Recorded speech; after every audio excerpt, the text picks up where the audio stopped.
Quelles sont les tendances à suivre en trésorerie? Entre les taux, la technologie et les enjeux internationaux, les mois à venir risquent d'être mouvementés pour les trésoreries d'entreprise. Tout d'abord, les taux. En 2024, les taux devraient rester élevés selon la FTE Economist Intelligence, posant un défi majeur pour les trésoriers qui doivent équilibrer le coût de la dette et les intérêts sur leurs excédents. Le cash management devient donc une priorité. Selon une étude de TMI et Northern Trust, 42% des trésoriers ajustent leur portefeuille d'investissement court terme face à la hausse des taux et de l'inflation. Les OPCVM restent privilégiés pour leur liquidité, leur rentabilité et leur sécurité, tandis que l'intérêt pour les investissements durables continue de progresser, soulignant l'importance de l'équilibre à trouver entre les intérêts financiers d'un côté et la responsabilité sociale et environnementale de l'autre. L'IA. L'IA est un très gros sujet dans les médias et a déjà un impact majeur dans bon nombre de secteurs. Mais qu'en est-il de la trésorerie? Des sujets émergent, on a la génération des prévisions, les réconciliations, la détection des fraudes, entre autres. Elle continue de promettre de révolutionner la trésorerie en allant au-delà de ce que les outils actuels proposent. Cependant,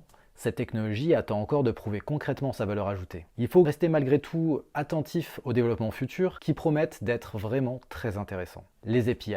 La visibilité du cash reste un enjeu important pour 64% des trésoriers. Les API émergent comme une solution intéressante mais partielle, offrant une possibilité d'agrégation rapide des données, des banques et des systèmes d'information internes. Ce mode d'échange d'informations est de plus en plus demandé et a vocation à se développer. Il faut néanmoins faire attention à la mise en œuvre de la solution qui est parfois plus difficile qu'espéré. Les monnaies digitales de banque centrale. C'est un sujet qui peut avoir le plus d'impact à long terme, surtout lorsque l'on sait que 93% des banques centrales, dont la Banque de France, explorent les monnaies digitales. L'idée est simple, l'émission par les banques d'une monnaie 100% digitale alternative à la monnaie fiduciaire que nous connaissons. Leur mise en place pourrait impacter les banques, les corporates et même potentiellement les particuliers. C'est encore tôt pour savoir ce que les banques centrales vont faire de ces monnaies digitales, mais les possibilités sont nombreuses. En tout cas, ce n'est pas pour tout de suite. Les défis sont donc nombreux, mais les opportunités le sont tout autant. Les trésoriers doivent rester informés, s'adapter et être proactifs pour naviguer avec succès